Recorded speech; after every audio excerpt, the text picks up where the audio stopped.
கர்த்தருடைய பரிசுத்த நாமத்திற்கு மகிமை உண்டாவதாக. இந்த நாள் கர்த்தருடைய வார்த்தை தேவ செய்தி தலைப்பு ஜெபம். சங்கீதம் 65:2. ஜெபத்தை கேட்கிறவரே, மாம்சமான யாவரும் உம்மிடத்தில் வருவார்களாக. ஜெபம் அப்படின்னா நம்ம நிறைய காரியங்களை பற்றி நம்ம தொடர்ந்து பார்த்துட்டு வரோம். நமக்கு தேவைகளை கர்த்தர்ட்ட சொல்வது தான். நாம் தேவனிட பேசுவது, தேவனுக்கும் நமக்கும் உள்ள உறவை சரிப்படுத்துவது எதுனா ஜெபந்தான். நம்ம தேவனை நோக்கி நன்றி செலுத்தலாம், தேவன்கிட்ட வழிகாட்டுதலை கேட்கலாம், நம்ம தேவைகளை சொல்லுது, நம்முடைய பாவங்களை அறிக்கையிடுவது, நமக்கு தேவையான பிரார்த்தனைகளை கர்த்தர்ட்ட சொல்வது, தேவனை நோக்கி விடுதல் செய்வது, இதெல்லாம் ஜெபத்தில் நிறைய வகைகள் நம்ம சொல்லலாம். மனுஷனுக்கும் ஒவ்வொரு மனிதனுக்கும் தேவனுக்கும் இருக்கிற உறவு தான் ஜெபம். அதுதான், வேறு ஒன்றுமே இல்லை. நம்ம உயிர் மூச்சு எப்படி நமக்குள்ளே உயிர் இருக்குது அப்படின்னா நமக்கு சுவாசம் இருக்குது. அதே போல் தேவனுக்கும் நமக்கும் உறவு அடிப்படை பேஸ்மெண்ட் எதுனா ஜெபந்தான். அது ஜெபத்தை நம்ம தேவைகளை சொல்கிறோம், நம்ம துக்கங்களை சொல்கிறோம், நம்ம நன்றியை சொல்கிறோம், பாவம் மன்னிப்பை கேட்குறோம், வழிநடத்துதலை கேட்குறோம், வெளிப்பாடுகளை கேட்குறோம், நம்பிக்கை விட்ட வார்த்தைகளை கேட்குறோம், விசுவாசத்தை கத்தட்ட கேட்குறோம்.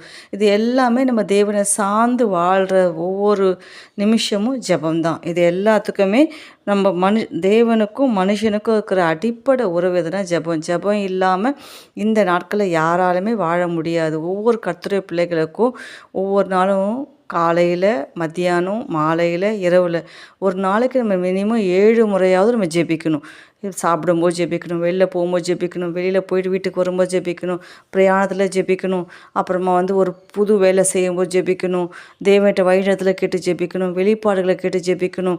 இந்த ஆர்டரை எப்படி நடத்தி கொண்டு போவீங்கப்பா அப்படின்னு கத்தட்ட நம்ம ஆலோசனை கேட்டு ஜெபிக்கணும். அப்படி ஜெபத்தில் பல வகைகள் உண்டு. நம்ம இங்கே சங்கீதம் 65:2 பார்க்குறோம், ஜெபத்தை கேட்கிறவரே, மாம்சமான யாவரும் உம்மிடத்தில் வருவாங்க. ஆமாம், எல்லா மனுஷனும் ஒரு தேவைகளுக்காக கத்தட்ட போய் நிற்கிறாங்க. அண்ணா எதுக்காக போயிருந்தாங்க? ஆண்டவரே, எனக்கு ஒரு ஆண் பிள்ளையை கொடுத்தா நான் உயிரோடு இருக்கிறனாலும் உங்ககிட்ட கொடுத்துட்றேன். அப்போ அந்த அம்மாவுக்கு ஒரு பிள்ளை தேவை. அந்த தேவைக்காக கத்தட்ட என்ன பண்ணாங்க? போய் நிற்கிறாங்க. அப்புறமா தாவீது, என் ஜெபத்தின் சத்தத்தை கத்தர் கேட்டார். அப்போ எந்த அளவுக்கு அவருக்கு நிச்சயம் இருக்குது பார்த்தீங்களா? சங்கீதம் 66:19 சொல்கிறாரு, என் ஜெபத்தின் சத்தத்தை கத்தர் கேட்டார். அந்த ஒரு நம்பிக்கையும் விசுவாசமும் அவருக்குள்ள ஆணித்தரமாக இருந்தது. மெய்யாகவே தேவன் எனக்கு செவி கொடுத்தார், என் ஜெபத்தின் சத்தத்தை கேட்டார். அசைக்க முடியாத நம்பிக்கை. நம்ம ஜெபிச்சு முடிச்சோடனே நமக்குள்ள ஒரு அவிசுவாசம் வந்துடுது. என் ஜெபத்தை கத்தர் கேட்டாரா இல்லையா, என் ஜெபம் பரலோகத்துக்கு போச்சா இல்லையா அப்படின்னு நமக்குள்ள ஒரு டவுட் வந்தது. அப்படின்னு சந்தேகப்பட்டவன் நம்ம ஜெபத்தில் எதையும் கேட்கக்கூடாது. ஏன்னா இரு மனம் உள்ளவன் தன் வழிகளிலெல்லாம் நிலையற்றவனாக இருக்கிறான். அலை எப்படி போயிட்டு வருதோ அதே போல் நம்ம மனசு இரு மனசாக இருக்கக்கூடாது. நான் கத்தட்ட கேட்டேன், அவர் தேவன் எனக்கு செவி கொடுத்தார், என் ஜெபத்தின் சத்தத்தை அவர் கேட்டார். அப்படி நம்ம ஒரு உறுதியான ஆணித்தரமான விசுவாசம் நமக்குள்ளே இருந்தால் போதும், நிச்சயமாக தேவன் நம்முடைய ஜெபங்களுக்கு பதில் கொடுப்பார். புதிய ஏற்பாட்டில் பார்த்திங்கன்னா லூக்கா 2:37 அந்நாள் தேவாலயத்தில் உபவாசம்னு ஜெபிச்சாங்க. அந்த அம்மாவுக்கு 84 வயசு. ஆனால் இரவும் பகலும் தேவ சமூகத்தில் காத்திருந்தாங்க. நமக்கும் ஒரு காலகட்டம் வரும், நம்முடைய எல்லா வேலைகளும் ஓய்ந்த பின்பு சொல்கிறோம் இல்லைங்களா? சில பிற மத பிரிவை சேர்ந்தவங்க என்ன பண்ணுவாங்க? அவங்களோட கடமைகள் எல்லாம் நிறைவேற்றி முடிச்சிட்ட பிறகு புண்ணிய ஸ்தலங்களுக்கு போவாங்க. கர்த்தருடைய பிள்ளைகள் என்ன பண்ணலாம்? நம்முடைய கடமைகளை நிறைவேற்றி முடிச்சதுக்கப்புறம் இரவும் பகலும் தேவ சமூகத்தில் உட்காந்து ஆத்துமாக்களுக்காக, தேசங்களுக்காக, அரசியல் அமைப்புகளுக்காக, ஊழியங்களுக்காக, ஊழியக்காரர்களுக்காக, வாலிப பிள்ளைகளுக்காக, சிறு பிள்ளைகளுக்காக அநேக ஜெப குறிப்புகள் நம்ம நோக்கி வந்துருக்குது. அந்த ஜெப குறிப்புங்களை தேவ சமூகத்தில் நம்ம சொல்லி இரவும் பகலும் அண்ணாலை போல ஜெபிக்கிற ஒரு ஜெப அபிஷேகம் நமக்குள்ள இருக்கணும். ஏன் நம்ம ஆராதிக்கிற இயேசு கிறிஸ்துவே நமக்கு ஒரு முன்மாதிரியான ஜெபத்தை கற்றுக் கொடுத்தாரு. அவர் ஒவ்வொரு முறையும் வனாந்தரத்தில் போய் ஜெபிச்சார், மலையில் ஏறி போய் ஜெபிச்சார், தனிமையில் போய் ஜெபிச்சார். அப்போ நம்மளும் ஒவ்வொரு முறையும் நம்ம ஜெபிக்கும்போது அந்த ஜெபத்தில் வளர்ந்து வருகிற அனுபவம் இருக்கணும். குழந்தையை போல் ஜெபிச்சோம், அப்புறம் வாலிபர்களை போல் ஜெபிக்கிறோம், அப்புறம் என்ன சொல்லிட்டு பிதாக்களை போல் ஜெபிக்கிறோம், அப்புறம் வர நல்ல வெளிப்பாடுகளை கேட்டு ஜெபிக்கணும், தேவன சத்தத்தை காதில் கேட்டு நம்ம ஜெபிக்கணும், தீர்க்க தரிசனங்களை சொல்லி ஜெபிக்கணும். ஜெபத்தில் எப்பொழுதும் போல் ஒரு குழந்தைகளை போலவே இருக்கக்கூடாது. ஜெபத்தில் வளர்ந்து வரணும். அதுதான் நம்ம ஜெபத்தில் முன்னேறப்படி நம்ம வாழ்க்கையில் அநேக அற்புதங்கள் நடக்கும். இப்போ சீஷர்களை தேர்ந்தெடுக்கிறதுக்காக என்ன பண்ணாங்க, சீஷர்கள் வந்து உட்காந்து ஜெபிச்சாங்க. ஏன்னா யூதாஸ் கெட்டு போயிட்டார். யூதாஸை பற்றி நமக்கு எல்லாம் தெரியும். அப்போ அந்த யூதாஸ் இடத்த நிரப்பத்துக்கு ஒருத்தர் வேணும் அப்படின்னா உடனே அவங்க போய் டக்குன்னு ஒருத்தர் தேர்ந்தெடுத்துல. அவங்க என்ன பண்ணாங்க, சீஷரை தேர்ந்தெடுக்க அப்போஸ்தலர் நடபடிகள் 1:25 சொல்லுது. சீஷரை தேர்ந்தெடுக்க என்ன பண்ணாங்க, உட்காந்து ஜெபம் பண்ணாங்க. ஜெபம் பண்ணதுனால தான் அவங்க இன்னொரு சீஷனை மத்தியாசை தேர்ந்தெடுத்தாங்க. நம்ம வாழ்க்கையில் கூட விசுவாசிகளாக நம்ம எப்போதும் ஜெபம் பண்ணிகிட்டே இருக்கணும். பவுல் பார்த்திங்கன்னா அவர் ஜெபம் எப்பொழுதுமே தேவாலயத்தில் ஜெபம் பண்ணியிருந்தார், இப்பொழுதும் ஜெபம் பண்ணிக்கிறாரு. அவர் ஜெபிச்சிட்டே இருந்தார் பவுல். அதனால தான் அவரால் பல ஊழியங்களை செய்ய முடிஞ்சிச்சு. ஏன்னா புதிய ஏற்பாட்டில் அப்போஸ்தலன்னா வெளிப்பாடுகளை கிடச்சி, அதாவது 3வது வானம் வரைக்கும் எடுத்துக்கொள்ளப்பட்டு தேவனுடைய காரியங்களை வெளிப்படுத்துதலோடு சொன்ன பவுல் வந்து எப்போதும் ஜெபத்தில் தரித்திருந்தார். நம்ம நினைவுகள் ஜெபங்களாக மாறணும், நம்முடைய வார்த்தைகள் ஜெபங்களாக மாறணும்.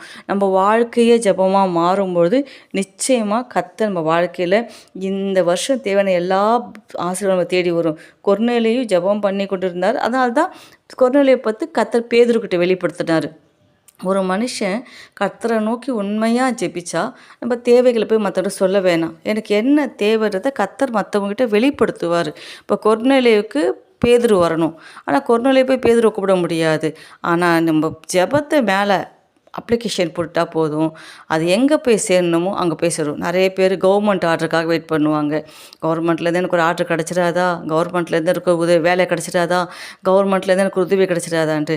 நமக்கு ஹெவன்லி ஆர்டர், பரலோகத்துலேருந்து ஒரு உத்தரவு வரணும். இவன் என் நேசகுமாரன், நான் இவளை பிரியமாக இருக்கிறேன், இவளை நேசகுமாரத்தி, இவள் பழுதொன்றும் இல்லை அப்படின்ற அங்கீகாரம் பரலோகத்துலேருந்து வந்துச்சுன்னா நமக்கால் ஒரு பொற்செங்கோல் நீட்டப்படும். அந்த செங்கோல் நீட்டப்பட்டால் நமக்கு வேண்டிய உத்தரவு பரலோகத்துலேருந்து, பரலோக ராஜாவாகிய தேவத்திலேருந்து இறங்கி வரும். அப்போ நம்ம ஜெபங்களுக்கெல்லாம் நிச்சயமாக கர்த்தர் நம்ம ஜெபத்தின் சத்தத்தை கேட்பார், உன் விண்ணப்பத்தை கேட்பார். உன் கண்ணீரை கண்டேன், உன் விண்ணப்பத்தை கேட்டேன். எலியா கருத்தாக ஜெபம் பண்ணாரா. நம்ம கூட ஜெபிக்கும்போது வீண் வார்த்தைகளை பேசக்கூடாது, அப்புறம் மனநோவான வார்த்தைகளை பேசக்கூடாது, சந்தேகத்தோடு ஜெபிக்கக்கூடாது, அப்புறமா தகாத விதமான விண்ணப்பங்களை செய்யக்கூடாது, இச்சையின்படி ஜெபிக்கக்கூடாது. கர்த்தர்கிட்ட கேட்கும்போது கருத்தாய் ஜெபிக்கணும். ஆண்டவரே நீர் தேவன் என்றும் என்னை கேட்டருளும். அப்போ வானத்திலிருந்து அக்கினி வந்து பட்சித்தது, நக்கி போட்டது அந்த பலிகளை. அப்போது எலியா பாடுள்ள மனுஷன், நம்மளை போல் பாடுள்ள மனுஷன்தான், ஆனால் அவர் கருத்தாய் ஜெபிச்சார். இன்னைக்கு கூட நம்ம ஜெபிக்கிற ஒவ்வொரு ஜெபங்களும் தேவ சமூகத்தில் கருத்தாக இருக்கணும், ஊக்கமான ஜெபிக்கணும், ஜெபத்தில் தரித்திருக்கணும், வனாந்திரத்தில் போய் ஜெபிக்கணும், ஜெபத்திலும் வேண்டுதலும் நம்ம தரித்திருக்கணும், முழங்கால் படிக்கிட்டு ஜெபிக்கணும். கர்த்தர் என் ஜெபத்தை நிச்சயமாக சத்தத்தை கேட்டான்ற ஒரு நம்பிக்கை இருக்கணும். நம்ம ஜெபம் சுத்தமாக இருக்கணும். யோபு சொல்கிறார், என் ஜெபம் சுத்தமாக இருக்குது அப்படின்ட்டு. அதே போல் நம்ம ஜெபம் சுத்தமாக இருக்கும்பொழுது கர்த்தர் நிச்சயமாக அவர் மாம்சமான யாவர் மேலும் ஆவியை ஊற்றுகிற தெய்வம் நம்ம ஜெபத்தை கேட்பார். மெய்யாகவே தேவன் எனக்கு செவி கொடுத்தால், என் ஜெபத்தின் சத்தத்தை கேட்டார் என்ற வார்த்தை நம்ம வாழ்க்கையில் நிறைவேறுவதாக. அல்லேலூயா.